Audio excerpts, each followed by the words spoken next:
It's Friday night and the moon's too bright. Got blood on my notebook, feels just right.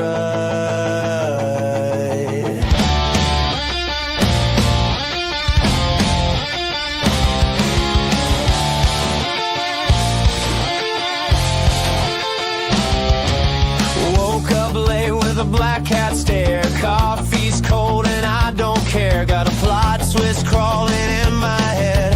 Serial killer won't stay dead. Cracked spine, paperback on the floor. Every draft screams, give me more. 13 chapters, razor sharp.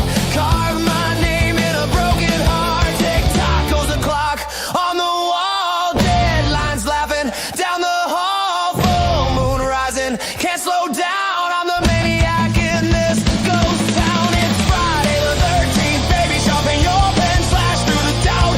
Do it again, blood red, and strike that line. Kill your darlings, you'll be fine. Friday the 13th, don't run, don't hide. Monsters live on the inside. Write it loud, let them scream. Turn your nightmare into the scene. High school angst in a leather jacket. Plot holes, yeah, I'm gonna patch it. Every critic in my brain sounds like static in the rain. But I got riffs and I got rage and a final girl on every page. Basement lights are flickering while my laptop's whispering. Tick tock goes the clock again. 13 drafts till I hit the end. No more waiting, no excuse. Chainsaw rhythm, cut it loose. It's Friday the 13th, baby, like the spark turned riders blocking to a body in the dark. Red ink dripping, cross that line. Every bad draft still counts as mine. Friday the 13th, take your shot. Bleed on the page with everything you got. Scream it out, don't overthink. Fear tastes better when it's in.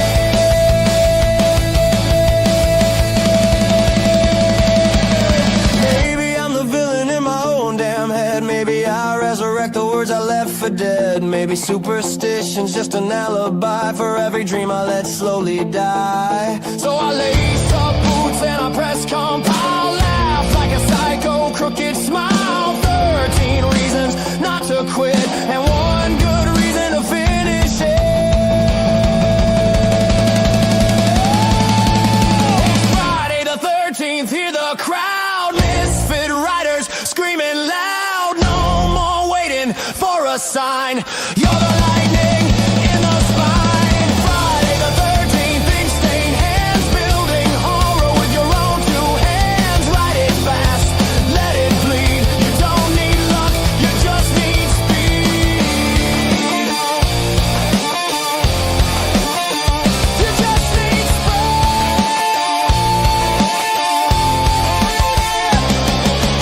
13 drafts, one more scene.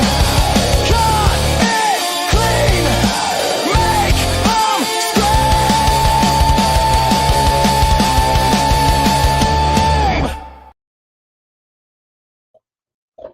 Hello, everybody. Happy Friday the 13th. I have a special guest with me. I don't know if she's ready to pop up yet. Guess who it is? Guess who it is?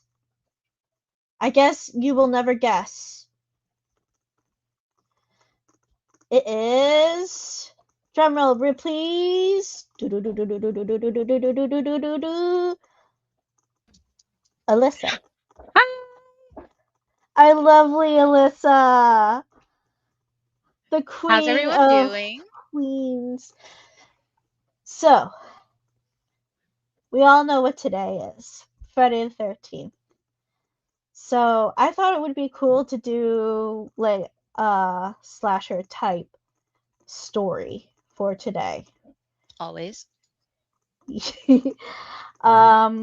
Do you have a lot of, not a lot, but do you have like any memories about like watching slasher movies or like it's mostly movies versus books, like, and or maybe even books. So I don't have slasher books. The closest I got to creepy horror type books was Goosebumps, which Mhm. did do the job, because I was a kid and it did what it was supposed to. But movies, yes, but also no. Me and movies is a horrible time. I'm easily scared, so like I have memories of watching zombie movies, for example, and being super terrified, but also I watched a lot of Saw, and that is its own special category. Oh God, Saw. I Yeah. wish they would make more Saw movies, but also at the same time, I think 10 is enough. There's plenty of Saw movies. I wish, but also I'm glad that there isn't. In my earlier teenage years, so like right when I was about to hit 13, there was a lot of like possession type movies like Exorcist and Devil Inside and stuff like that. I love those a lot. Miss all of the being possessed and figuring out if it's like real or not type thing, but at the same time, once again, I'm scarred for life. I'd rather they didn't. The one paranormal movie that did scar me, and even as like an adult, it was Paranormal Activity because of how the video is. So it's like basically they emulate it like it's like you're streaming. Like, so Yeah. it gives you the feel of like you're streaming, this is real life, this is live. And I think that's like what freaks me out the most. But it's kind of funny that that freaks me out. But like What you're things like describing is definitely like that whole era of when that first started coming out is why I'm scarred. It's like, no, no, no, it was very good. They did a great job, but also like it was too real. right, I can't. right. So with this Friday the 13th, obviously I was thinking in my brain Halloween, duh. Mhm. Friday the 13th, duh. Um, Nightmare on Elm Street, that's another one. Uh, Pinhead, like, oh, what is it? What's that movie with Pinhead in it? I don't know. Silent Hill? No. No, not Silent Hill. Hold on, Pinhead, Hellraiser. Hellraiser. So I'm thinking 80s vibe type slasher movie. Mhm. Yes, Bad Evan Hellraiser. Uh, I don't know if that is also dating me. I'm not that old. No, you're totally fine. There I'm are not that classics old. that everyone watches, and then there's I don't even know, just niche stuff that you have to just love the genre. Yeah. But even like, it's a teenager, like I would watch like scary stuff like that. I would watch like Nightmare on Elm Street. And I even see like that stuff, especially during Halloween time, like reruns of like these movies back in the 80s because of the fact that like it's not inherently scary, Mhm. but it's just like it's nostalgia also. So it's like nostalgia on top of like the gore, like how we have horror right now in movies is incredibly real.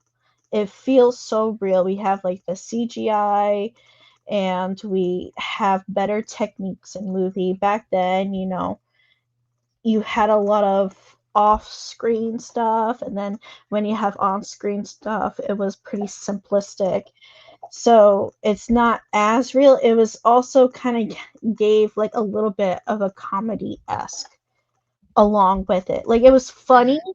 but it's like you kind of feel guilty with for laughing or like thinking it's funny, like Only now. Back then, I'm sure people were as scared as they needed to be. But yes, watching some of the older movies, I'm like, are we sure this is supposed to be scary? I Right. don't know that I believe you. Back then, it was terrifying, I'm sure. Like thinking about having somebody kill you in your sleep while you're sleeping and you can't really get away because you're dreaming. Like, Hmm. that's pretty scary stuff. But, like, I think it's interesting how they kind of go about it. And the Freddy Krueger character is kind of hysterical. Yeah. So I kind of think about how now, with how we have horror movies coming out, Hmm. like Weapons is one of them. 28 years later, Mm, how we have these horror movies and they're intertwined with comedy as well, hmm. where we have Alpha over here and 20 years later with a huge schlong just whacking around in the movie. We don't talk about that. Don't worry about that. Oh, everybody talks about that right now. Yeah, I know. We all know about that. If we watch the movie, you know it. It was a comedic relief, but it was like kind of like an innuendo type deal. So it's back kind of like going back into the 80s vibe where things are kind of funny, Hmm. but they're either dark or they're sexual or like it's kind of like that vibe. So I kind of thought like, why not create a series in that? Yeah. A slasher with some dark comedy, where we have the trope sex leads to death because that was a very 80s vibe type trope in slasher films and stuff. Cause sex Um, bad. because premarital, specifically premarital sex is bad. That I feel like that was the whole vibe that they were trying to get off in the 80s. Hmm. Um, anyways, yeah, we know not everybody is interested in like human to human gore. I am. I'm the one. That is me. Which But is why you get your time to shine and get to enlighten everyone else. and also in October, that's my month. Hmm. Okay. So I'm going to share my screen. I started doing this in Notion.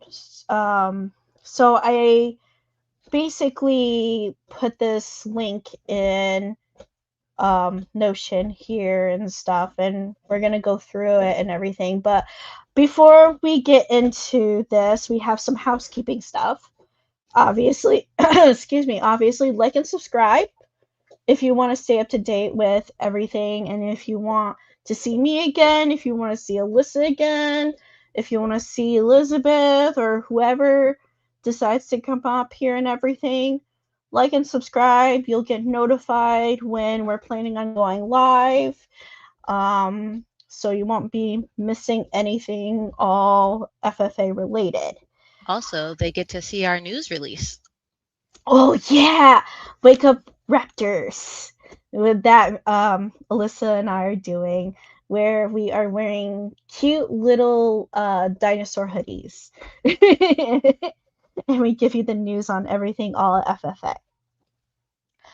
So on top of that, we have released new standalones for this month, where right now you have 50% off for these classes. I couldn't count. So 4 classes for a limited time. And the code is intensive, all caps. And the code is expires on February 16th, 11:59 p.m. Eastern Standard Time. So you have 3 days to, grab your discounted course, and that is it. That is it for the discounts. So we have Lit RPG with Ion Timeline. Alyssa, funny. You made this. You made this along with Project Management with Ion Timeline. Yeah. Oh my god, I was watching it and I was like, you know what? The Ion Timeline is such a productive and helpful software to keep track of things, to keep yourself organized, because you know what? That is one of my downfalls, along with character development, but we don't talk about this. It's okay. We don't um, have to call ourselves out. My thing was I made it because I bought it way back before AI as another way of potentially making outlines and keeping track of things, and then didn't. And it was like, I really mhm. got to start using the software that I spent money on. Right? It's literally specifically just helping you keep organized and everything, and helping you manage the timeline, because we all know AI sucks with that. It can't really tell if it's day 1 or day 5. It doesn't really keep track of the day or night cycle.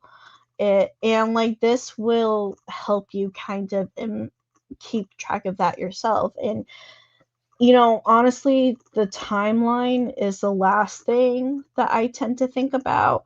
So it's also a really good reminder for yourself as a writer to keep in mind your timeline and your organization.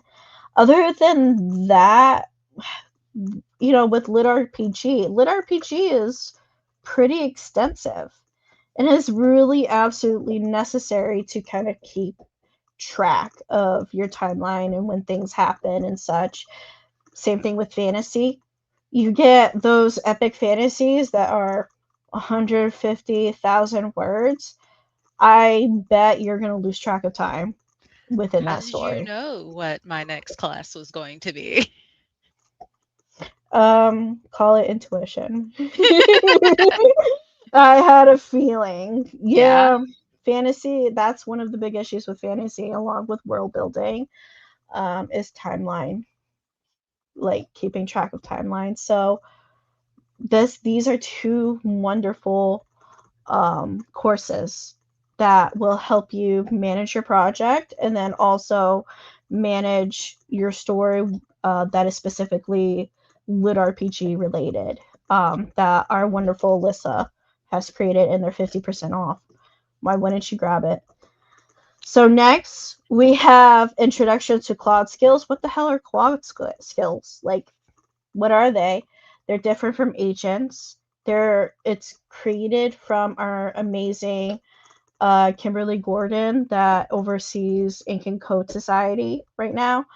And she created this really extensive foundational course for you guys, talking about how to get started with Claude skills. And Claude skills are um, they're very, I would say, almost necessary, because it kind of is somewhat creating a skill in Claude, and you can call upon these skills when you're needing to, like, edit. If you can create a skill for like line editing, developmental editing, and such. It's You kind of could like do so agents, but much. having it inside of Claude Chat. It's a Yeah, very cool experience to have. And it's not actually agents because agents are built a little bit differently, but it's got a similar function. Yeah. yeah. Agents call upon the skill, and the skill is implemented for your story. Yeah, Kim said it's more like templates right Hmm. here. So I started trying to create a skill where it'll go through and line edit, and it'll create like it'll pinpoint like continuity issues, different skills for different things. But it's a great foundational course to get started on how to create your own skill. And then writing a novella series on a budget, I wonder who made that. I couldn't say. It was me. I made that. And I thought it was really something that I find that people need to realize, that you don't need to be rich and famous or anything like that to write a story. And I think anybody who wants to write a story, who has that drive, that motivation, that person in their brain, and they work hard at it, I think, anybody can write a story if they have that thing in them that they need to like let out. So writing a novella with a novella series on a budget really breaks down, okay, so this can't be it's not going to be as expensive as you think it is, especially when writing with AI. Like, yes, there's a whole bunch of subscriptions out there. You can get the new shiny thing, but what this course really talks about is honing your craft in a one or two subscriptions specifically, or if there is a subscription, possibly free, and really dive deep in your craft and getting good in it. And, I talk about anti-gravity. I create agents in anti-gravity under the free version. I show you how to do that. And then I show you how to take that information and put it into Claude, because, there is a limit to the how much you can get out of anti-gravity for the free version. So I take the rest and I put it into Claude, and I write my story through Claude. A, because it's a personal preference. B, I have a subscription with Claude. So you don't need all these fancy subscriptions to write a story. I just kind of showed you two. So all in all, it just kind of shows you step by step why and how you can create a novella series on a budget. And I take you through that. Woot. So next we have a new free course. We have an advanced kit bashing with Lynn, and she basically talks about going through kit bashing at a more advanced level. I honestly haven't really gotten a chance to see it, I would have to say, but it's free, and if you already watched the beginner course, why not get the advanced course? It's free, it's available, and Kit bashing saves lives. kit bashing saves sanity. So also a reminder, we have the workshops, Harper's and Elizabeth workshops. Harper's is starting in March. These are amazing once in a lifetime workshops that might not ever happen again. Because these workshops are 3 weeks long. You'll be seeing them 3 times in 1 week. So basically 9 sessions. Don't know how long these sessions are. They could be an hour, they could be 2, I'm not sure. We're trying to get the semantics together. And Harper is an amazing romance author. She is a very successful romance author as well. She has written over 25, 30 books. A lot of them. A lot of them.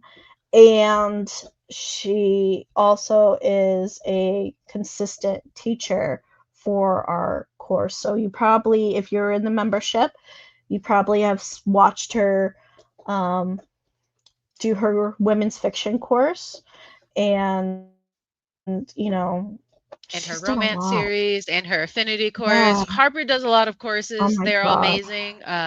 Nothing but great things to say. So it'll definitely be worth your while.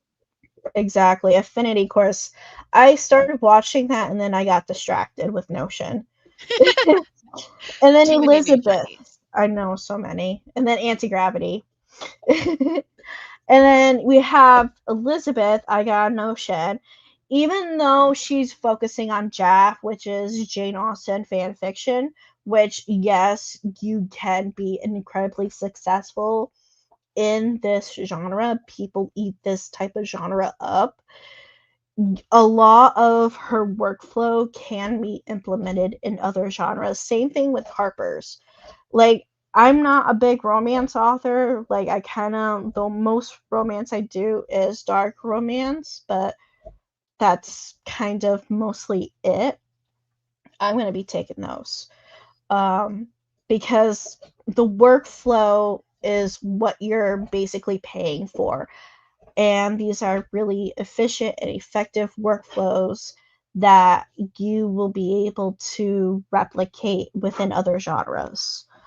Um, It and looks like then, you're not the only non romance joining in.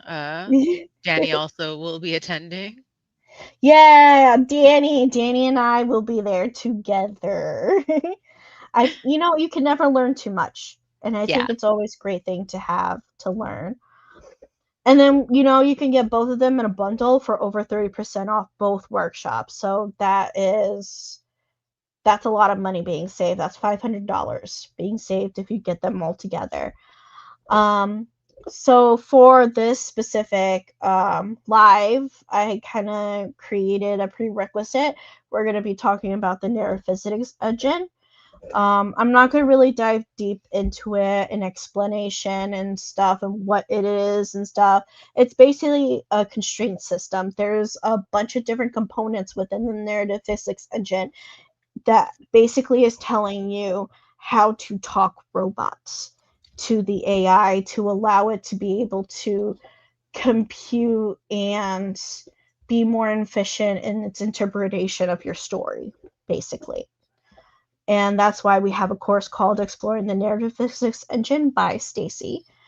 And then on top of that, I created Building Your AI Writing Team with Claude Projects, and I basically created an AI rating team specifically for this slasher series that I'm talking about it, and I embedded it into the Easy Peasy Book Machine process. Oh, Yeah, it was really interesting. I was like, you I know what? bet. Can I do this? I love getting random ideas mid project. Like, ooh, what happens if I make this? Is this a real thing? Can this happen? It's like, here's magic. Like, ooh, I've got Right, magic now. right. And I embedded it into Easy Peasy Book Machine into Notion. So it has NPE, writing team, and Easy Peasy Book Machine all together. Oh no, you're too powerful. I am too powerful. I have the world in my hands. So basically, I created a 7-step process. Nice. Well, it is unfortunately close to my bedtime, so I will have to leave you all. But have fun putting all of your magic and superpowers to potentially good or bad use. Thank you. I'm glad that you were able to join me. I want No problem. everybody to say goodnight to Alyssa. Good Sweet night. dreams. Don't Thanks. let Freddy Krueger get you. No, I'm gonna beat him up. It'll be great. Yeah, you just gotta catch him on fire. Bye. Okay, now it's just me. We messed up the night. Okay, so first you have your song right here. Download it, everything, the Friday the 13th song.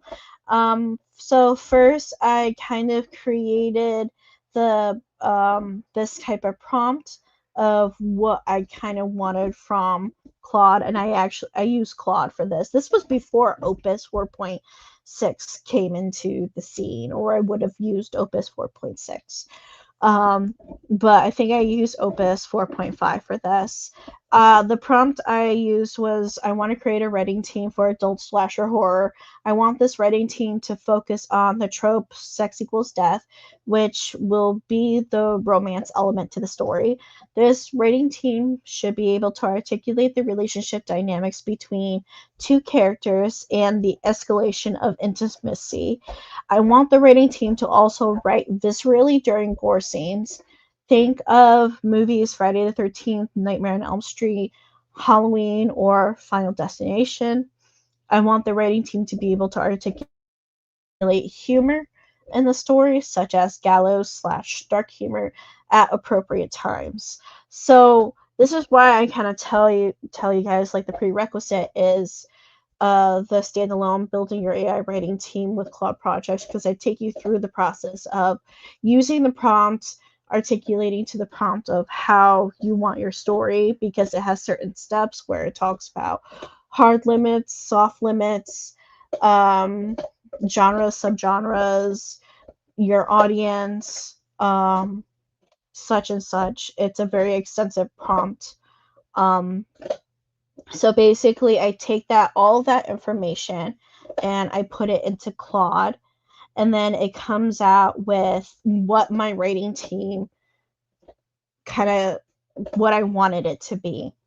So basically stating that the genre is going to be horror, the subgenre is going to be slasher, hybrid elements is going to be a slasher with 80s horror sensibilities such as sexual tension, practical gore, aesthetics, and comedic relief beats. Obviously, this is going to be adult, and the market position that I wanted it to be is commercial genre fiction. The reader expectations are going to be readers who miss the golden ages of slashers, with the practical gore vibes, characters worth mourning, sexual tensions that raises stakes, kills that make them gasp and laugh.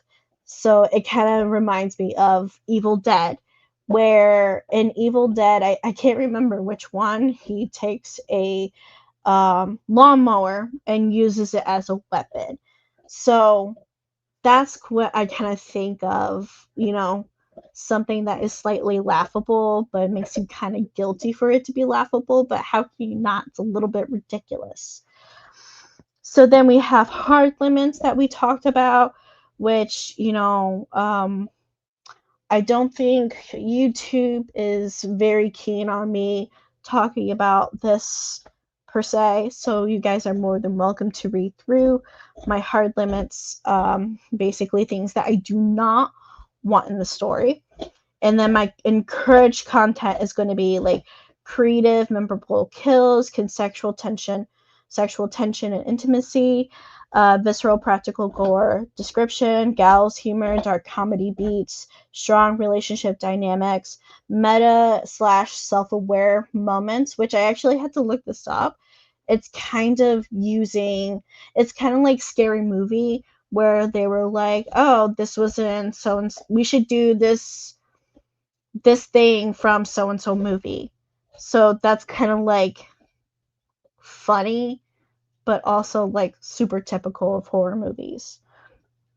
And then high body count, iconic killer presence, sensitive information to handle with care, PTSD, trauma, grief and loss, substance abuse, mental health struggles, abusive relationships, and final girl survivor guilt. And so it created a team where it's 4 in total. You have the 4 core personas, and then you're going to have 10 specialist personas. And the prose influences is going to be Grady Hendrix meets early Stephen King with lean pulp energy of 80s slasher novelization. Click here to update. Absolutely not. I don't want to mess up things. And then project scope is open-ended franchise with standalone entries, built-in connected mythology. And then I talked about myself as an author, where I tend to have pacing issues. I tend to have issues when it comes to dialogue and, plot holes and editing and character differentiation and tonal balance and stuff like that. So I kind of talk to myself as who I am as an author, and if I need personas to help me with it. And the type of working style is like, I'm a pantser. I need to have ADHD friendly chunking, so I need to do things in chunks versus whole sessions, because I tend to have a hard time with it being too large of a scope. And then I want honest feedback and flag research needs. Let's see. Talking about chapter.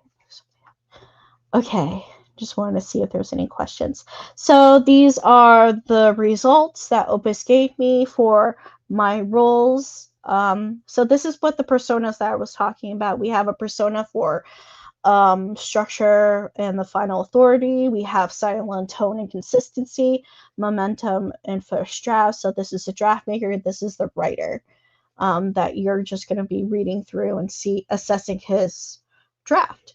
And then we have the workflow manager. And then we obviously have the genre specific, which is the kill choreographer, gore specialist, intimacy coordinator, relationship architect, dark comedy specialist, tension pacing master, killer curator, victim whisperer, a series Bible keeper, and a trope scholar. So this is what AI told me I need.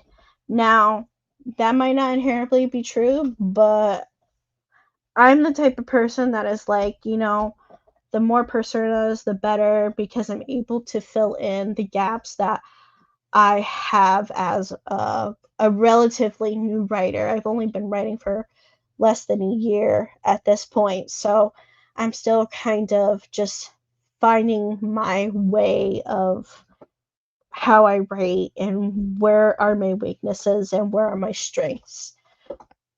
Um, So after we created the writing team and everything like that, I kind of also talked about, okay, what is out there for slasher horror books, and let's create a complete market analysis based on Amazon and KDP. So I kind of give you guys the complete market analysis for this information, and you guys can go through. And this basically is going to give AI the foundation for what you're kind of thinking about veering your story to. So it's not going to go on the wayside when it comes to reader and genre expectations. Like, it's going to give you that good stuff that people are going to want to read, that are looking for in this specific genre, you know, based on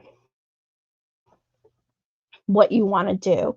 So if you want to do a novella or a novel or a series and stuff, it gives you like just all of this information for it. And you guys are more than welcome to go through it. It's a lot, and I feel like this would take me like 30 minutes, maybe 20, to actually read. um so anyways, let's see. Anything? Yeah, trope scholar. Tropes are very important in slashers. If you mess it up, you pay big time. That's also the kind of similar in a lot of other romance. So don't mess up. So I created this book one. I want to create this into like a series, a trilogy specifically. I haven't really looked into book 2 and book 3 yet, but I really focused on book 1, and let me tell you, I put in a lot of hours. So I decided to create book 1. It's called Plus One. And basically it's about how there are these 7 bridesmaids that goes off to this villa in the Ozarks. Yes, I'm going to be eventually working on the AI names, but at the same time, Ozarks, it's fine. And they basically are like doing their thing. They're partying, they're drinking, they're smoking a little Zaza, stuff like that. They invited these 3 male strippers to their party because it's a bachelorette party. The bride, Sloane, is going to be marrying eventually. So this is going to be a fun weekend. All of a sudden, obviously, somebody dies. They don't know who, they just eventually find a body. So basically, the story goes through them being killed one by one. So Plus One is a darkly comedic slasher trilogy following a single survivor and a single killer across 3 books. This series uses the obsession model, the killer's fixation on the survivor as an unfinished narrative, as its connective spine. So we're not going to talk about the other books. I haven't gotten to there yet. So basically, the whole idea is there's going to be one survivor. So the tropes that are going to be in play is the double feature death, where characters who have sex or use of substances are marked for death. But the setting, which is a bachelorette party, makes this the expected behavior. Like basically, even though you're not really drinking, you're kind of implicated because you're there. You know, you're partying with them. So, and then subverting the moralistic framing, creative kills where celebratory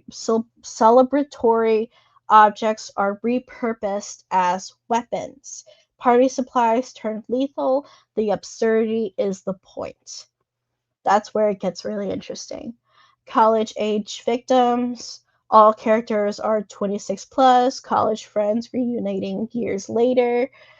Um, it also kind of gives you like the vibe of, you know, when you like if like obviously if you're older, like back when you were that young type deal, how you were just like, let's get the girls together, let's go partying and stuff like that. So it's like that vibe. And then it's going to be having an unexpected survivor. So I did a lot of research in this, and people are tired of the final girl. And I also say this with a grain of salt because that is just an opinion. A final girl is obviously the person who is expected to live throughout this entire story. Like usually it's the person that in this story it would be the bride. It's the main character that is specifically focused on in this story. So it would be like the bride. This person would be like the more outgoing. This person would be like the strongest of the group or something like that. So people are kind of a little tired of it, but at the same time, there's still stories coming out with final girls as the trope, and they're still making money. So it's obviously not a dead trope. It's just sometimes people want something a little different. So that's why I kind of went with the unexpected survivor. So I decided the survivor is going to be who we do follow, but she's the mess. She is someone who just didn't want to come, but ends up living through this whole entire shabacle. Any questions? No? Okay, great. So I also kind of like went through and talked about like, okay, what is the signature of this killer? And I decided like I want this killer to be known for the mask, which it's either the mask or the weapon or like how they choose to kill. A slasher needs some kind of signature. So I decided the signature is going to be a mask, which is going to be a smile. It's going to be smooth, the featureless, no eyebrows. It's going to be creepy. That's basically what I decided to do. And this is just kind of like more information, more marketing positions of what the AI decided for the story. So the one cool thing that I did is since I already have the NPE information from Stacy's course in my Notion, I basically was able to be like, hey, can you pull all of this NPE information and create it out of the story? And obviously I had to walk through and create the story first, kind of really finesse it in a sense. So you can go over here.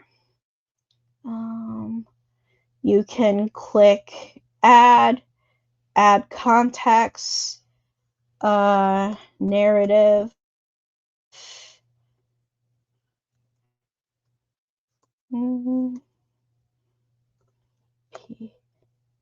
Yeah.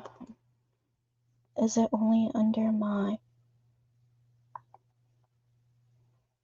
Hold on. I gotta find it. I have so many in here.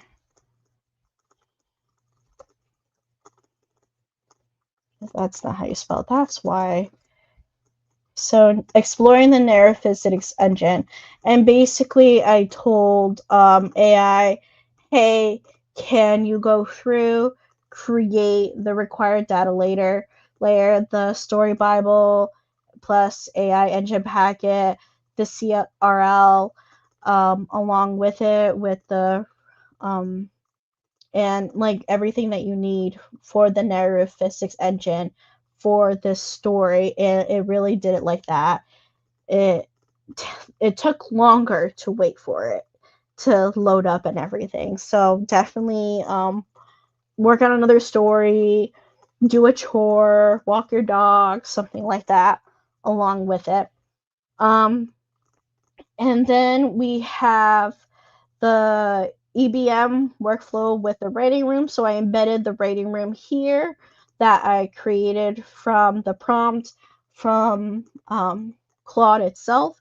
And then I took the EBM workflow that Elizabeth created and I repurposed it to include my writing team. So you can kind of see that it gives Notion the instructions of how I want it to write this story.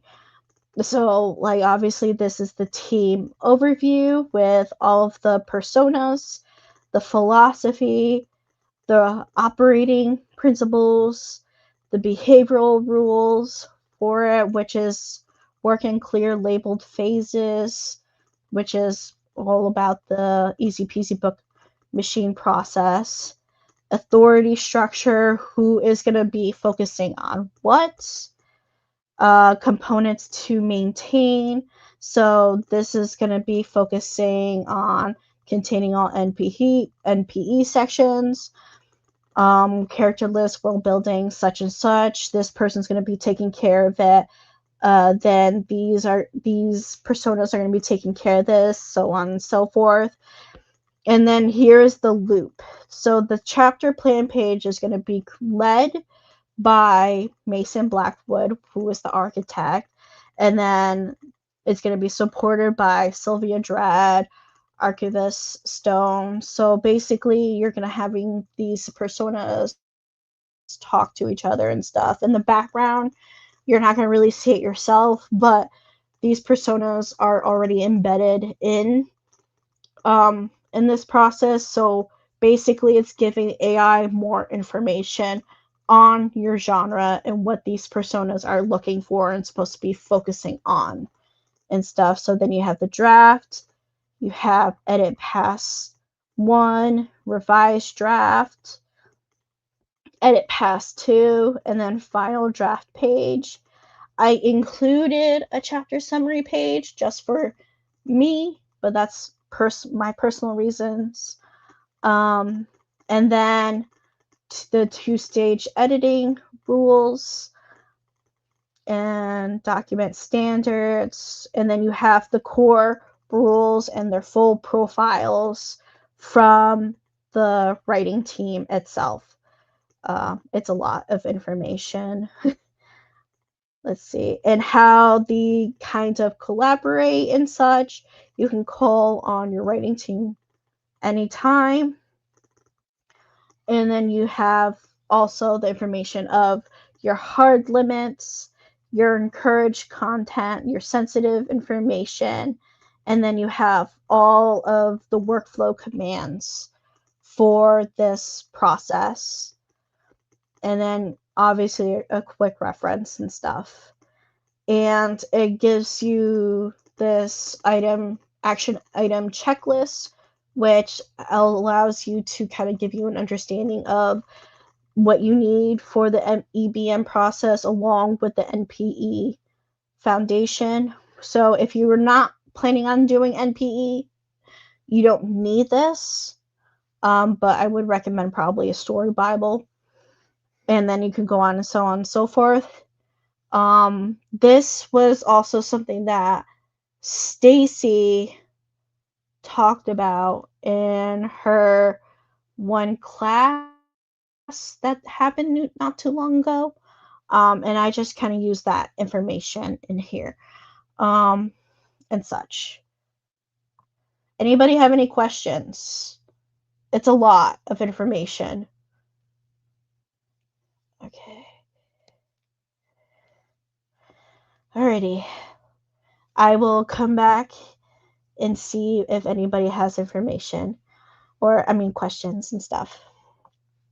So, I have the RDL, the CRL, the Story Bible, AI Engine Packet, the Structure Story Plan, and stuff.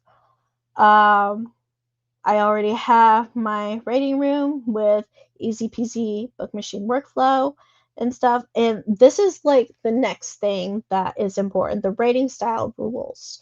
So I think this is like the most important thing, where you can put your AI isms, things that you don't want to write, things that you don't want to include. And I'll give you like a brief understanding. So I talked about how humor is going to work in this story. I talked about the different dialogues, tones for each character. I talked about the point of view, because I decided to have different, like a dual POV structure, and how one the killer narrative is gonna talk and have like the type of language and the dialect and stuff versus Tony. And then I talk about like pacing by scene types, taboo words that I do not want to see at all in my story, such as deliberate, clinical, deafening. You could probably put ozone in here. Restricted, as in silence. Silence is a very common thing, especially in my genre. Silence, blood, darkness, devastated. Like, these are very common words, especially written with Claude, that kind of show up continuously. And then you have banned things, such as like something shifted between them. Her blood ran cold, like cliches and stuff like that. And I included not X but Y sentences, where not the silence of an empty room, but the silence of a held breath. So those are kind of like key AIisms that I don't personally like in my story, and they are basically in almost every paragraph that ends up being written, and I'm kind of sick of it. Um, and then preferred diction and sensory language, such as sound, touch, sight, smell. And then when we talk about substance language rules for the Zaza. So I gave the information on like what is the dialect, what is the slang for, for this substance nowadays, because nobody is going to say the full name and stuff like that. They all say, like, I would say a lot of people don't inherently see anybody's not saying anything slang. And then dialogue rules, character dialect and language patterns, a lot with specific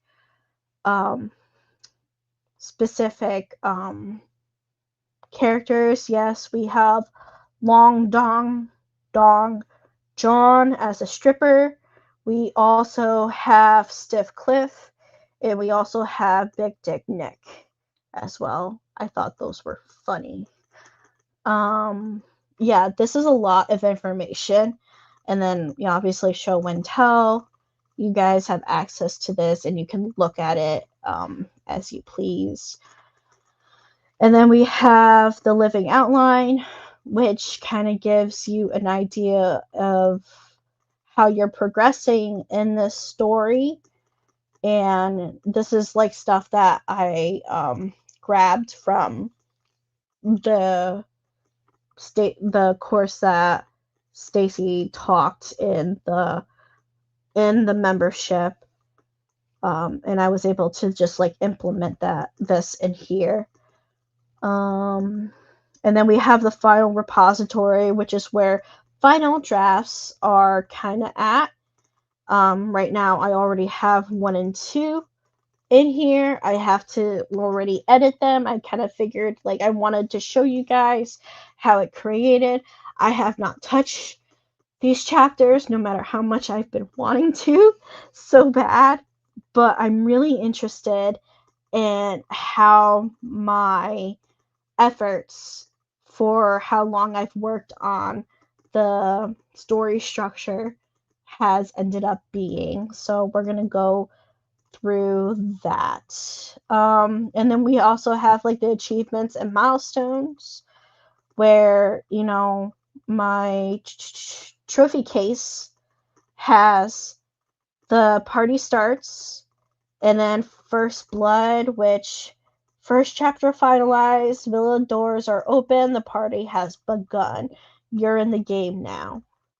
So you can edit and add different kinds of achievements. So we had like these like specific achievements. These are the general achievements. And then I wanted to create like craft type achievements along with it, which is like false safety complete. What are the full body count, which every kill in the novel is finalized, killer's work is done, halfway to the morgue. Ooh, don't remove. First kill written. Go back. So yeah, oh yeah, masterpiece kill, which is finalize a kill scene so creative and visceral it could anchor a movie trailer. So I like this. I like this so bad. Any questions? Yes, play with it, my precious. Play with it. Okay, I think we're ready for reading chapter 1. What do you think?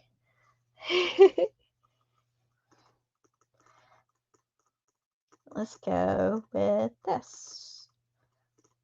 Oh yeah, and also like it this kind of talks about like this is not the final obviously, but it kind of gives me the passes and everything and stuff and the status with it.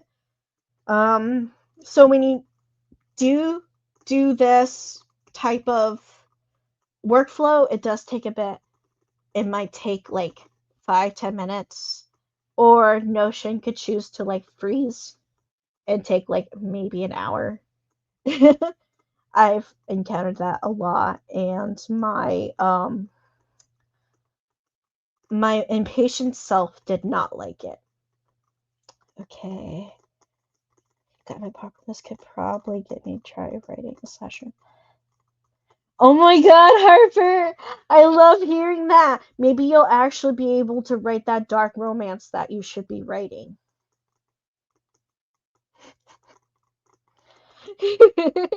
Okay, let's do it.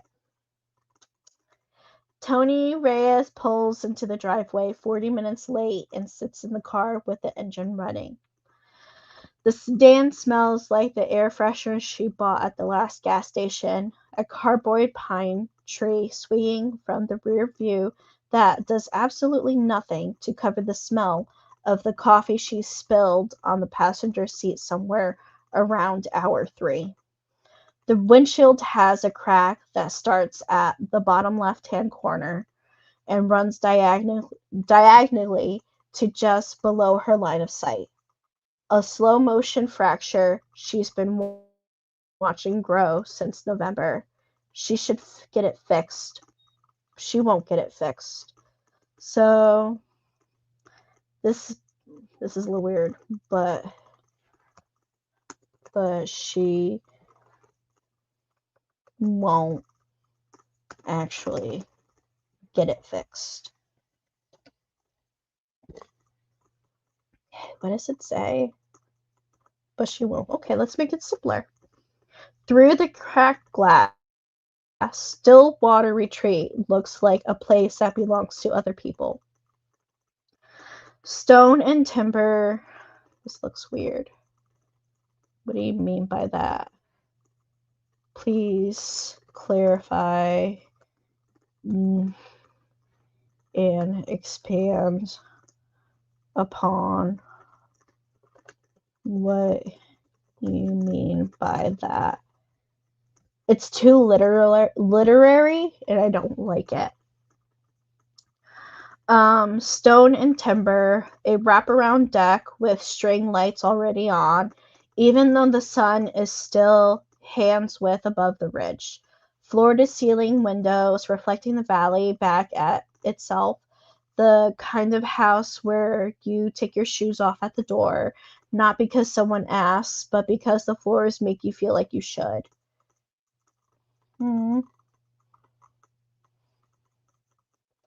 Maybe, but because the floors make you feel like you should. Maybe. I kind of like it, but I kind of hate it at the same time. What do you think? Thoughts? But because the floors make you feel like you should. I think it's fine. I don't know. I will look back at the comments in a few minutes. 5 cars already parked in the driveway. Mackenzie's white Range Rover, spotless, centered. Carolina's rental, or maybe Caroline's. I don't know how you pronounce it. Rental, something black and German. Yasmin's Subaru with the Breathe bumper sticker. Tony has always found mildly threatening. A silver hatchback she didn't recognize that must be Lena's, and Britt's red Jeep parked in an angle that says she was the first one here, or the one who cared least about the lines. And knowing Britt, both. Tony cuts the engine. The silence is immediate and total. Hate that. Hate that. No highway noise, no neighbors, no ambient hum of other people living lives within earshot. This is an AIism. Ban this at writing styles. Sorry, guys. Spoke. Hold on 1 second. Come here. Hold on. Okay. Here we go. Do you need to go potty? Yes, you do. I know you do. Hold on 1 second. Alrighty.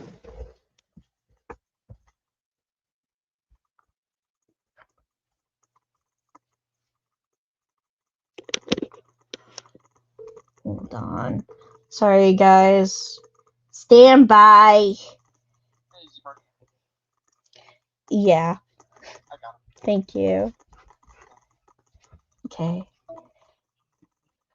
Okay. Kim would edit it. If Kim would edit it, I would too.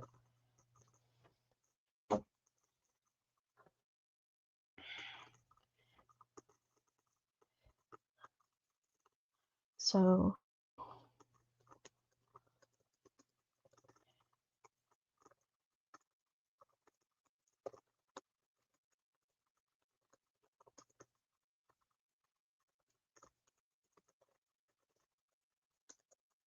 okay.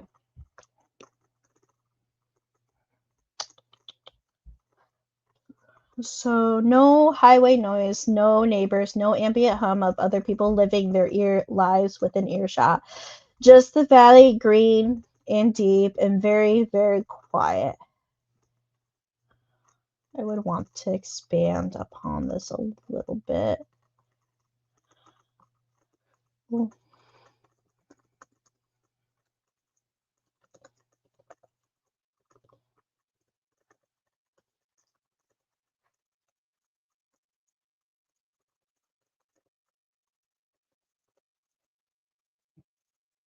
Uh,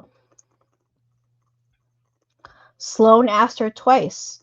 The first time was in January, a voice message Tony listened to in the back hallway at work with her shirt still smelling like spilled tequila and her feet still aching from a double shift that ended at 3 a.m. Sloane's voice was warm and careful in the way it got when she was about to ask for something that she thought you might say no to. I know it's a lot. I know you're busy, but it would really mean a lot to me if you were there. You don't have to stay the whole weekend. Tony didn't respond for 2 weeks. The second time was a text. No pressure, but I asked twice, so you know I mean it. And here she is in the driveway, 40 minutes late with the airline tag still on her suitcase and a windshield held together by physics and denial. Ew.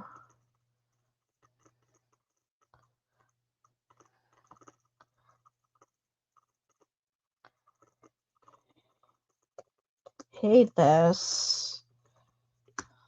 So cliche. I don't know how to spell. Listening to the quiet and thinking about what it would feel like to put the car in reverse and go home.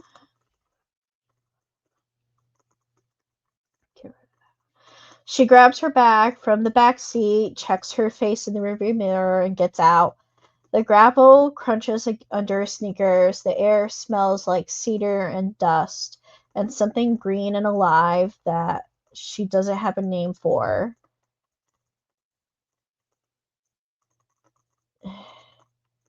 Ew.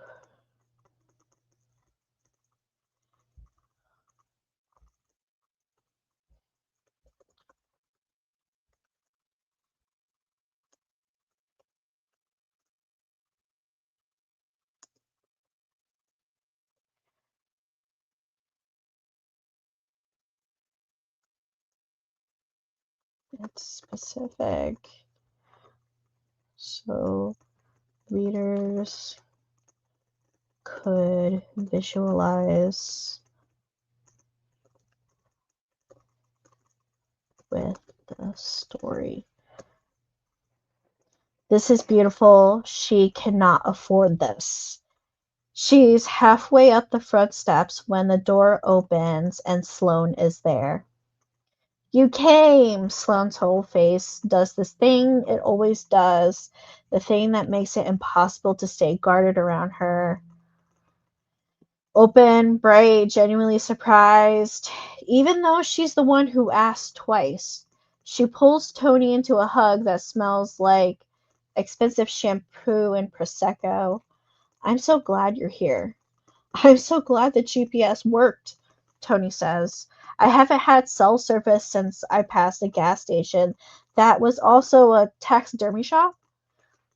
Sloane laughs and pulls her inside, and the mask is on, and it fits like it always does. I think that's fine, basically what it's indicating. I want to expand upon this.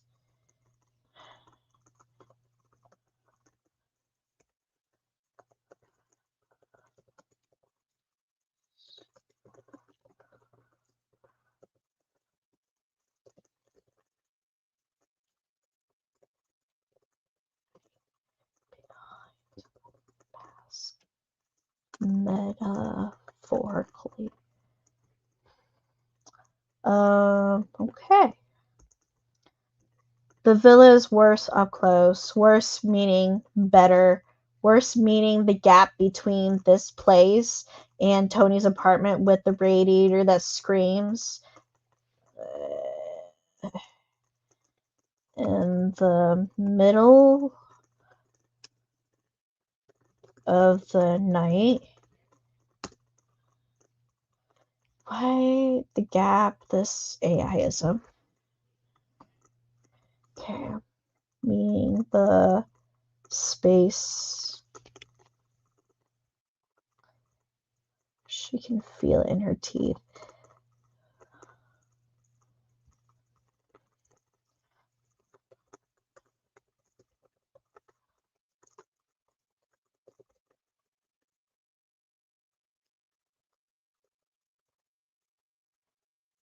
Okay. The living room has a stone fireplace big enough to stand in, and furniture that looks like it was chosen by someone whose job title includes the word curator. There's a kitchen island the size of Tony's bathroom with a marble countertop holding more champagne bottles than she's seen outside a liquor store. The group is on the deck. Tony hears them before she sees them. Laughter, a Spotify playlist heavy on early 2010s pop, and Brit's voice cutting through all that like a foghorn with opinions. Delete that.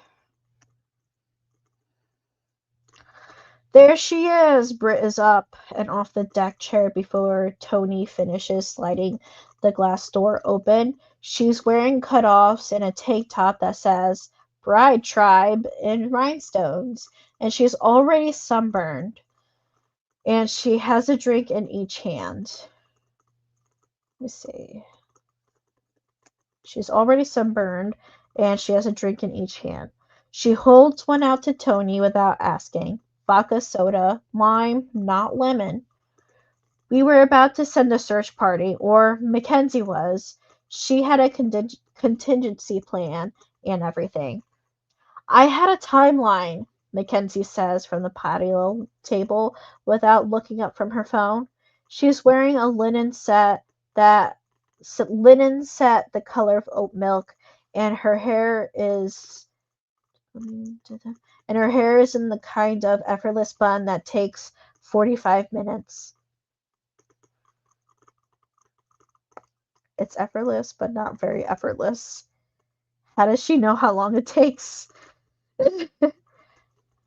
How does she know how long it takes?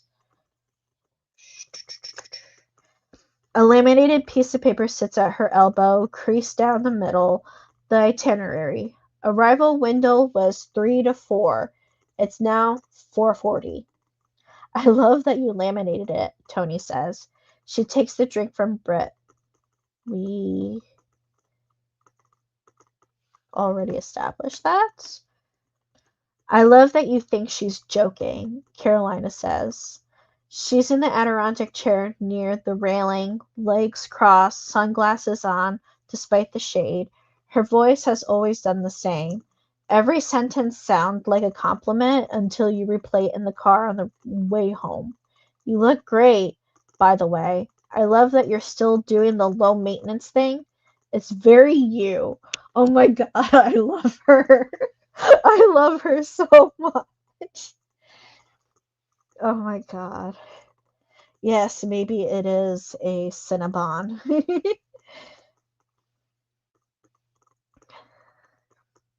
Thanks, Carolina. I love that you're still doing the whatever this is thing. It's very you too.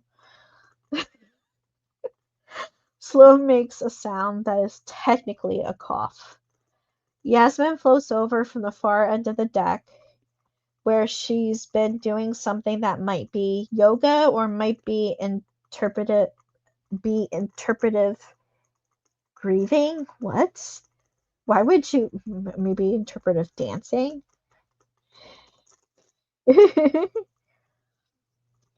She's wearing white linen. Oh, might be or interpretive dancing. Okay.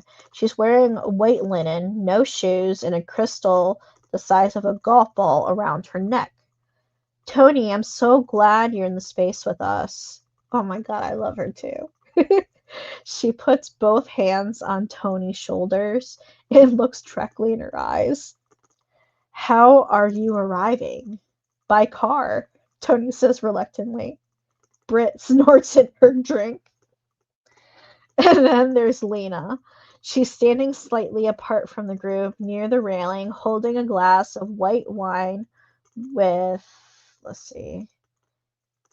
holding a glass of white wine in both hands as if she's trying to keep it warm. Lena, whom Tony has met exactly once at Sloane's engagement party, where they had a 3-minute conversation about parking.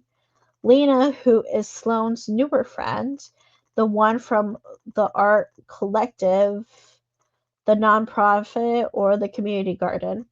Some place where people make meaningful eye contact. Let's get rid of that. Tony, hi! Lena waves. She's already waving, even though they're 8 feet apart. Sloane talks about you all the time. Like, all the time. I feel like I already know you. That's either very sweet or a little concerning, Tony says. Lena laughs too hard. The trying too hard is so visible. Let's see. That it makes Tony's chest ache with recognition. She knows that frequency. She's broadcasting on it right now. Okay, that's a little weird. That's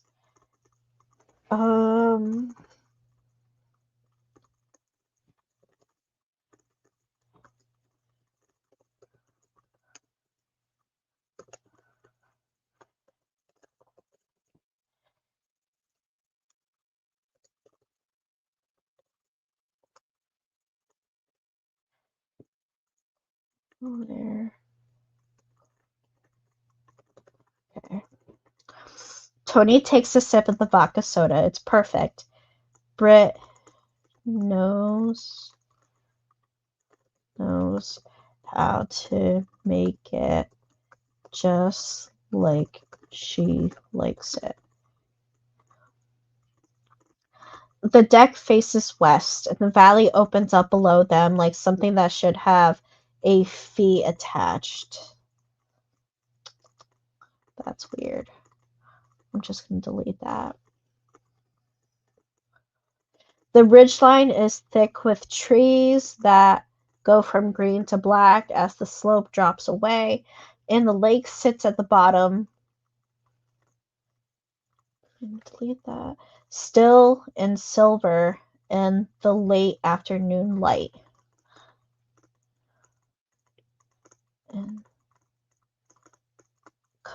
And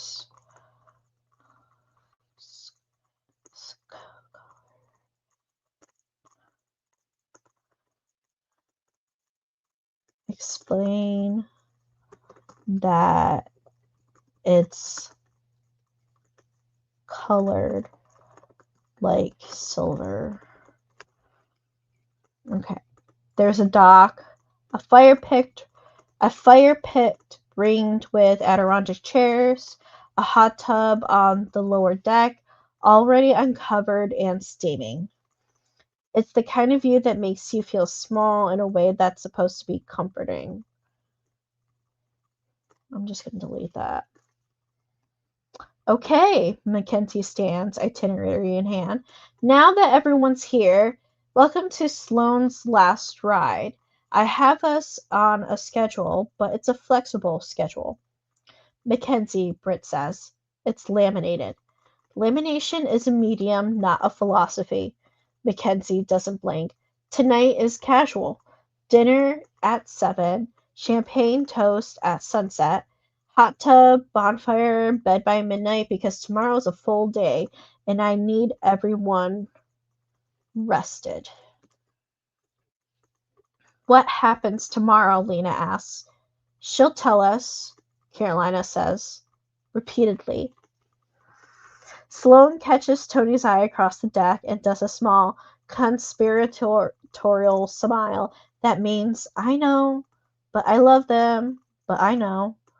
Tony smiles back. The mask holds. I'm just gonna delete that. The sun drops below the ridge, and the string lights take over, warm and yellow against the darkening sky. Someone turns the music up. Britt starts a story about a date she went on last month that involved a man, a ferret, and a fire escape. Mackenzie distributes the matching pajamas from a tote bag, white cotton, pink lettering across the chest. Sloane's last ride. Tony holds her up and feels the particular vertigo of being inside a moment she can't afford. Feels dizzy, surrounded by people she's drifted from. Just say she feels overwhelmed by the cost. Be simple. Surrounded by people she's drifted from, wearing evidence of closest she's not sure is still real.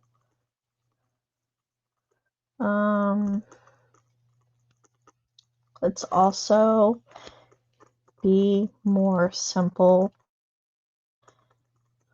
and say something like acting, like they're close, but they're really not. She puts the pajamas on anyway. Later, when the champagne is open and the bonfire is lit, and Mackenzie has recently conceded that the schedule is aspirational. Just gonna delete that. Tony finds herself at the far end of the deck, leaning on the railing, looking at the valley. Britt materializes beside her. She's changed into the matching pajamas and added a flannel over the top, unbuttoned. She hands Tony a fresh drink without a word. You remembered, Tony says. Another vodka soda with lime. I remembered everything. Britt leans on the railing next to her. Their shoulders don't quite touch. You good? I'm good. You're doing the thing. What thing? The thing when you're here, but you're also calculating the exit route. You're also looking for the exit. Tony takes a drink. The vodka is smooth, and the lime is sharp, and the silence between them is full of 4 years of phone calls that got shorter and then stopped. Let's say 2 literary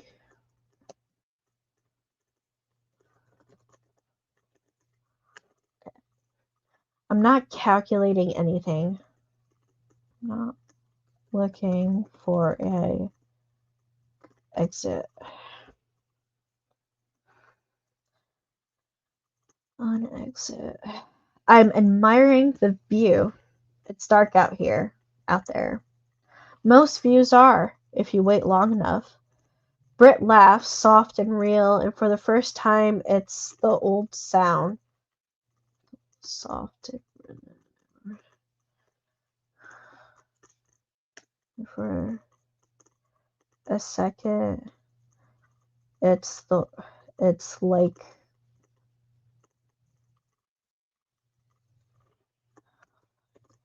how she used to laugh. The sound from the dorm room, from the tailgates, from the night they drove to the coast for no reason and slept in the car and ate gas station donuts for breakfast.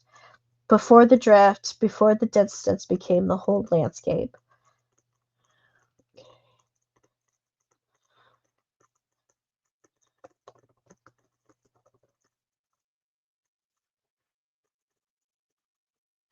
To create more sentences so it's not a run-on. I'm glad you came, Britt says. Sloane's glad. Everyone's glad. She asked me twice to come. I know. I told her to. Tony looks at her. Britt is looking at the valley. The firelight catches the edge of her profile, and the flannel is slipping off her one shoulder, and she looks exactly like herself, which is the problem. The Brit that Tony remembers and the Brit standing here are close enough to overlap, but not close enough to be the same person. And the gap is the thing neither of them will name. What the heck does that mean? Oh my god, what the heck does that mean?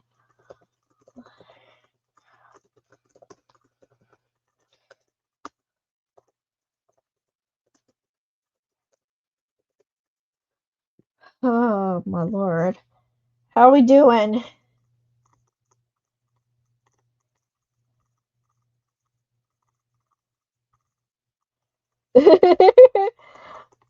It gets worthless after a few more. Well, Tony, I'm here. You're here. They stand together, the bonfire crackles behind them. Inside, Mackenzie is explaining the itinerary to Lena for the third time. I thought we got rid of that. What was the word? Aspirational?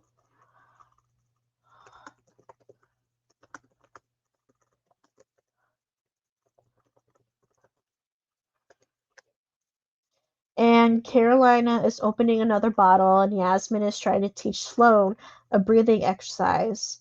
And the music is playing, and the pajamas glow white in the firelight like a row of soft ghosts. I'm gonna get rid of that. Ew. Um.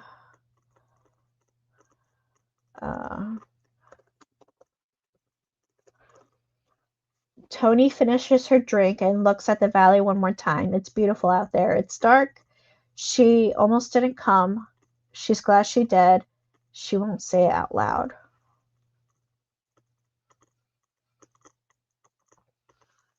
Just gonna get rid of that. Okay, what do we think about chapter 1? It's not bad. It's cute. It's funny.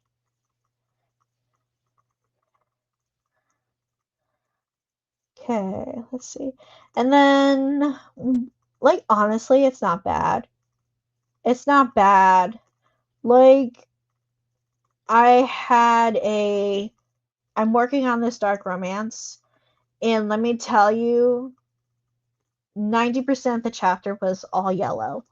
So the fact that this is mostly not yellow is saying stuff. So I appreciate this. So what I would probably do is I'm like a big proponent of, don't delete things until you're sure that you want to delete it. So I would probably do something like,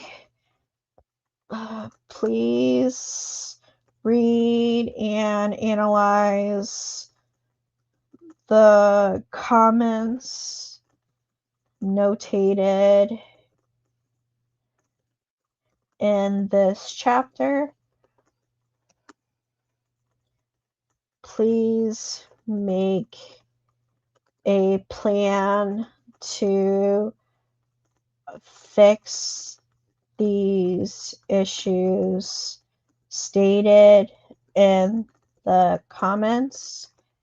Create a completely separate page with the new revisions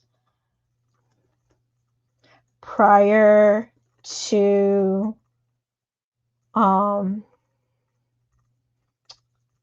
finalizing. Please have it go through at writing style +1 and then finalize. So that's what I'm gonna do. It's kind of like a step by step, and so I'll have it do it for me. And I really don't want to rely on the AI to make sure that it is doing what it's doing. So the reason why I like to have it create a separate page is because I want to make sure that it is actually making the corrections from the comments that I have created in the chapter, and that it is actually a change that I like.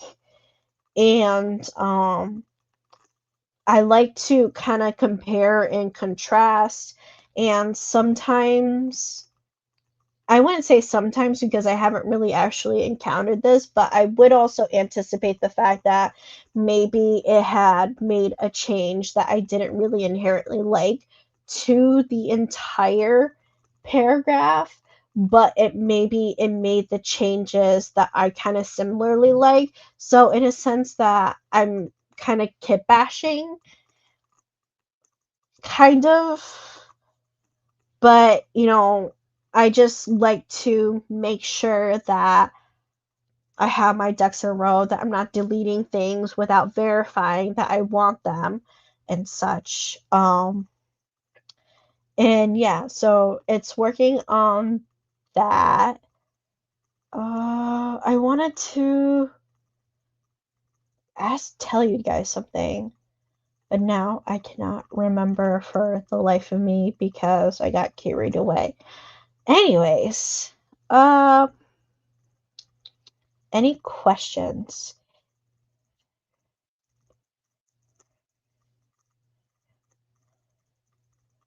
Yes. Okay. So, Carlo, you hit it on the noggin. The noggin. So, in a sense, there are kind of two narrators. So, I did a little bit of research on slasher novels. And basically, it's either first person or third person. And they're usually present tense. And what you can generally do with third person is that you can have a narrator going through the day to day, but then you have like a specific focus on a character, and you kind of instill that character's vibe along with your narration. I don't know why, but the word psychic element to it comes to mind when it talks about focusing on a specific character. But yes, it's like Tony's a bit cheeky, but the narrator is also like, I'm just doing my job. So, yeah. Let's see so it's still going through the process. It's gonna take a bit. I feel like I'm missing something. And I wanted to talk about it with you guys, but my brain is not allowing me to remember. Let me see if I have a whole bunch here. But okay, alongside, I wanted to touch on this quickly is now Notion has agents that you can create, and it's in the beta part of it. So I decided to kind of create an accountability, a writer's accountability. So I took this agent, and let me see if I can. So I did this. Let me see if I can. So I took this agent, and I really wanted somebody to help me be accountable. And the problem that I was having with it is that it wanted permissions, and I had to figure out what it meant by that. So you can go over into the setting. It's going to take a minute. And I basically, this is kind of really interesting. It's a little different from the agents in anti-gravity, because in the agents in anti-gravity, basically give it the instructions and it follows the instructions. But and you can like go through it, and like that's what I kind of think of it, is that you create the instructions, you can finesse those instructions, but overall, like in Notion, I was able to talk to the AI and ask its opinions of what I should include along with this to be able to fulfill my goal. So it created triggers for me.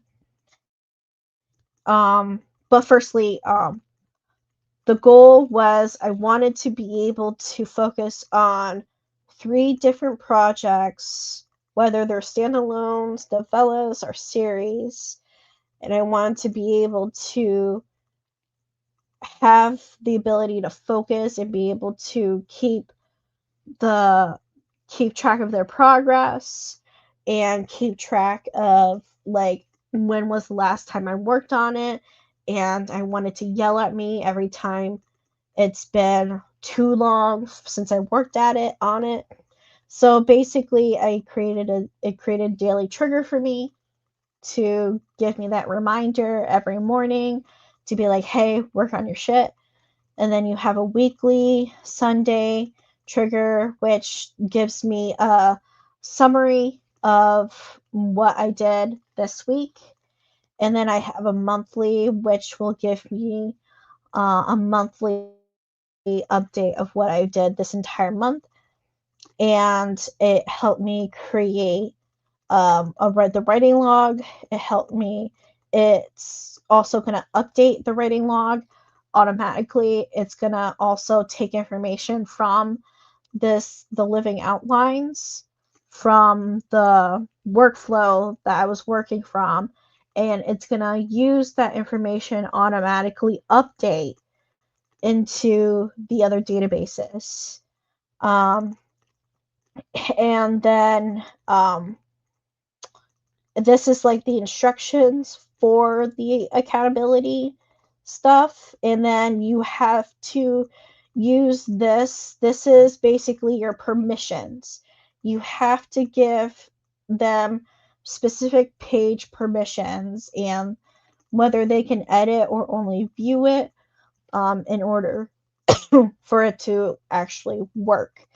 You could also, it's really interesting, pick the specific model that you want, and you can add like different connections if you want to connect this to an actual Claude.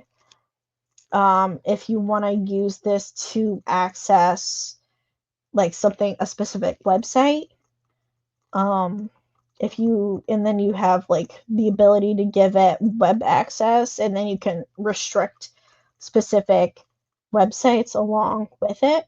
So I thought it was really cool. You can basically talk to the AI into creating the agent on what you want. This is what I'm looking for. This is what I have issue with, and stuff like that. And you can create this whole accountability dashboard, which is this. Excuse me. So basically, this is the information where projects needed attention is my dark romance. It's been 5 days since I had the last session. This one's at the intention threshold. Even a light planning or outline session would keep the momentum alive. For the +1 slasher trilogy, it's been 2 days. It hasn't updated yet. I think it updates daily, so give it time. Such and such. And so this is kind of what I have right now, where it updated the living outline, basically stating that my slasher is up to chapter 2. It hit finalize because, I have 2 chapters already technically written, even though I didn't go through it and revise the second chapter myself. It's considering it finalized because it's technically written. It's giving me an estimate of the total words. When was the last session? It basically stated the kitchen floor scene with Brent sounds devastating. So that must be in chapter 2. Refrigerator light vulnerability. That's the good stuff. No new milestones unlocked yet. Next up is 5 deep at 5 chapters. Keep going, Cassie. I thought it was so cute. I love that. So you can set your goals here. This is just for you. And then this is basically giving you an idea of like when it'll alert you to let you know, hey, it's been too long. You need to start writing.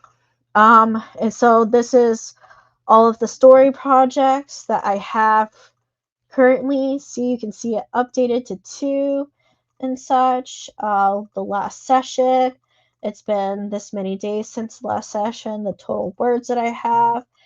And I'm just going to change that. I'm going to update this.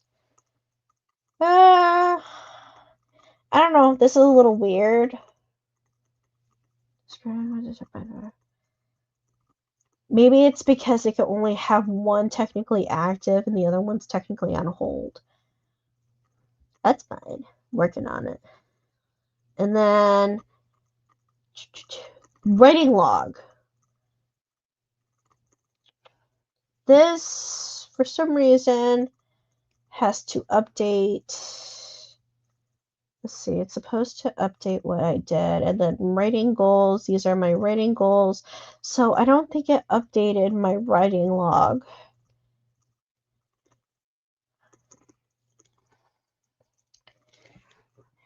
Hey, what gives? My writing log didn't automatically update. I'm yelling at it now.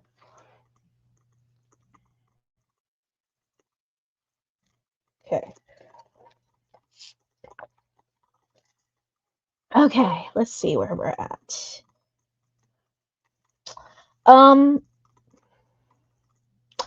Yeah, so you guys, so maybe not everybody has it yet. It is over on the side. I literally did just see this agent setting yesterday.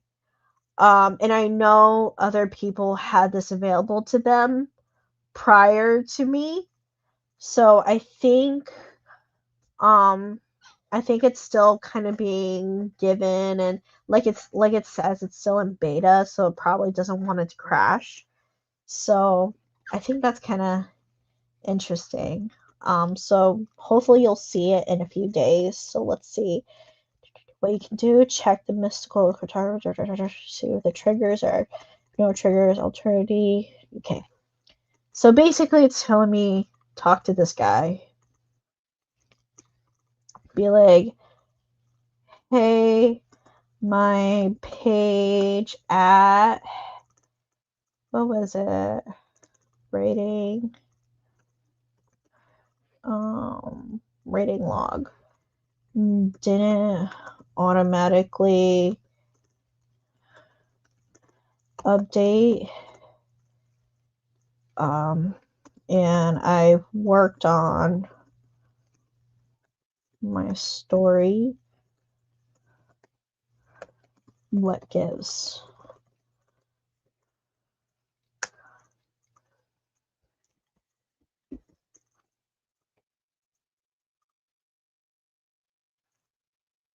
Sometimes you just gotta yell at them.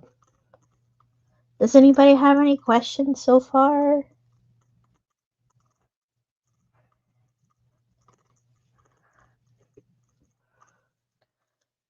Okay. Let's see.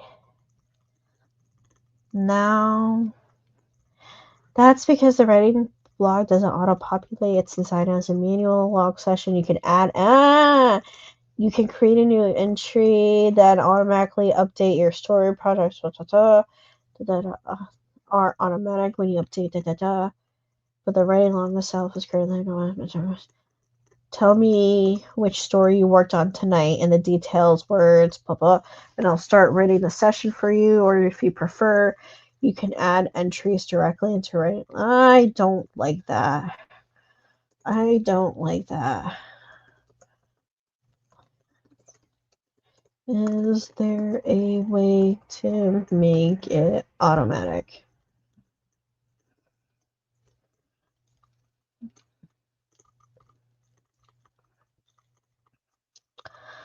Ugh. It's telling me no, dude, you can't do that. Auto generate. You already you could update edit sections. I can also create based on your word count. Drop the. Let's do 2. Why not?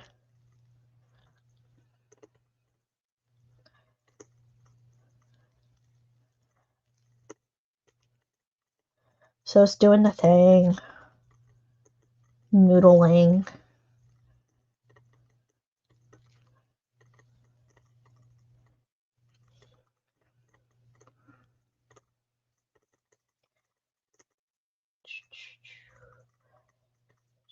Updating. I feel like I need to get the, what is it? Media background music.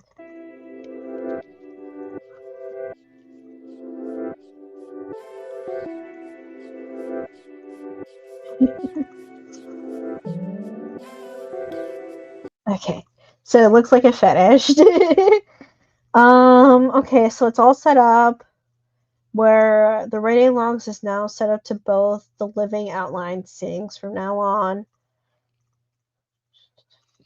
Oh, and then what I hate about this is that every single time you make a change, you have to go back. Oh, it actually doesn't. Awesome. It didn't get rid of the web access and the access you have. So that's awesome. I like that. So let's go back to, where was it again? Rating accountability. Let's see if it actually did something. I think because it didn't really do anything right now. I don't know. I still think that's kind of cool. It needs something. The fact that it have this, what it's currently, what the total is. This, I think there's something's not valid. I need to fix this, and this will give me a percentage of how far I'm into the story. the last session date, how many words roughly. I need to work on how long I worked on it. That's kind of a little bit vague. I don't know if I can actually do it. Alyssa and I were talking about that. Back to your normal program. So this should be done. Let's go into final repository. Let's see. Yep. So it has the revised comment fixes and style pass. So basically, it is stating that it went through the style rules. It's talking about the comment fixes and the additional path, like the pass that I went through, what it changed and what it fixed. So it kind of talks about like what was flagged, what was my comment, and how it fixed it. And then you can go through and just read it through. So I kind of thought this was really cool way of editing your stories that'll help make it concise. And I feel like with the fact that I have issues with focusing, that it helps me focus better if it's all in one page versus like having it in Claude, having it in Google Docs, taking things from Google Docs and putting into Claude, copying and pasting the paragraph or the sentence that I want to change and how I want to change it and put it into Claude and stuff like that. Or even like, have it in Claude and have Claude read the file. But then if you get into a large story that is like 50 chapters long, it can be a mess. Um, and then, Claude has a tendency to have issues reading everything, but it seems like the new Opus 4.6 is better at that, reading everything, the project knowledge and stuff. So yeah, I think this is going to be a fun story for me to write, and I'm actually thinking about getting this story into the press so everybody can read it and stuff and enjoy it if they would like. It's gonna take me time because I obviously gotta write the 3 books first. But yeah, so I think that's the end of it. No after party because it's already been kind of almost 2 hours and I'm a bit tired. Um, so anybody have any questions, comments, concerns? Anybody want me to show them anything about this process? I'll just give you guys time. And just a reminder, we have our standalone courses. They are currently 50% off with intensive, all capital letters. We have Lit RPG with Ion Timeline, Project Management with Ion Timeline, Intro to Claude Skills, and writing a novella series on a budget. And then we have our free advanced kit bashing course with Lynn. And then we have our 2 intensive workshops with Harper and Elizabeth, where they're going to be 3 weeks long, 3 times in a week. And Harper is amazing. She is right there, and she is she has written, I believe it's like over 25, 30 romance stories, and she knows her spiel when it comes to romance, and she's very successful at writing novels and novellas and romance. She doesn't put out crap. She gets really good reviews. So it'll help you. She'll help you with showing her workflow. She's going to be mostly working in anti-gravity. She'll be working a little bit in Raptor, right? But it's mostly anti-gravity from what me and her have discussed. And then, you know, you have Elizabeth, where she's going to be working in Notion. And, you know, I know some students are kind of a little iffy about anti-gravity, which understandable. It can be a lot, especially if you're not very tech savvy. But that's the wonderful thing about having so many teachers that use all different kinds of softwares, because we have Elizabeth, who's going to be using Notion, and then we have Harper, who's going to be using anti-gravity mostly. And that is still going on. You can still get these workshops. Get them while they're hot, once in a lifetime, and then you can get them both for an over 30% discount for each workshop. So you get $500 off if you purchase both together. And one is going to be in March, the other one is going to be in April. So they're not going to be intertwining with each other. So you don't have to worry about doing back-to-back workshops in 1 month. Yeah. Harper, I'm sure you're going to do amazing. I know it's just anti-gravity, just people are a little, they're worried about it, and it's understandable, and I think it's just the fact that it seems a little bit scary. But Harper is an amazing teacher. She will be that amazing person that will make it seem like how to walk or how to ride a bike type deal. Awesome. So I'm gonna close out, since it doesn't seem nobody has any questions and stuff. Should we end with a song as well? I think that would be fantastic. We could dance, have dance party before we leave. Yeah. Okay. Let's go with dance party. Yeah. All right. Media assets. Yeah.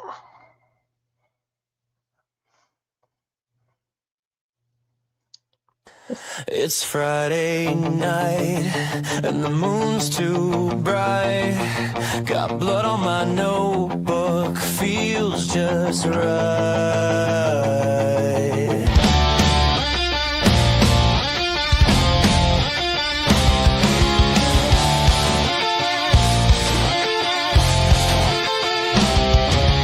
Woke up late with a black cat stare. Coffee's cold and I don't care. Got a plot twist crawling in my head. Serial killer won't stay dead. Cracked spine, paperback on the floor. Every draft screams, give me more. 13 chapters, razor sharp. Carve my name in a broken heart. Tick tock goes the clock on the wall. Deadlines laughing down the hall. Full moon rising, can't slow down. I'm the maniac in this ghost town. It's Friday the 13th, baby, sharpen your pen, slash through the doubt.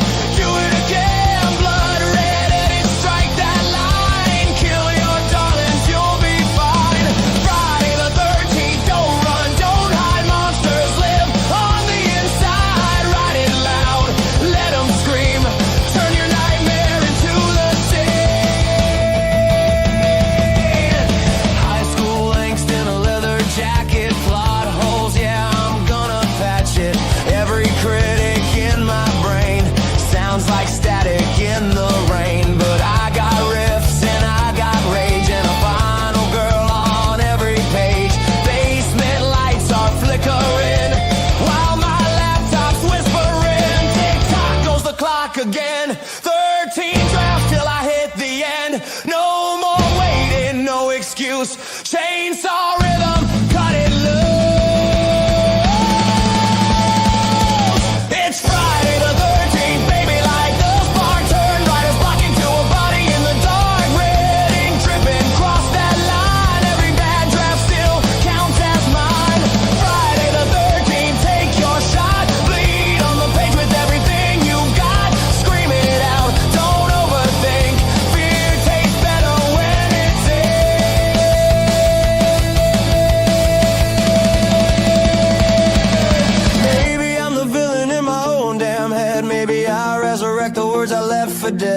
maybe superstition's just an alibi for every dream I let slowly die. So I lace up boots and I press compile, laugh like a psycho, crooked smile. 13 reasons not to quit and one good reason to finish it.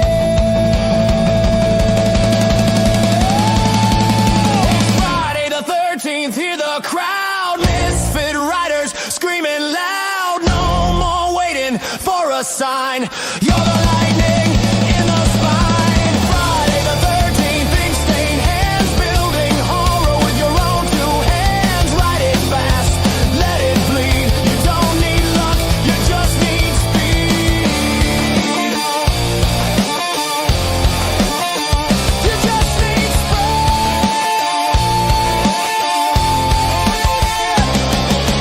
13 drafts, one more scene. Cut it clean, make 'em scream.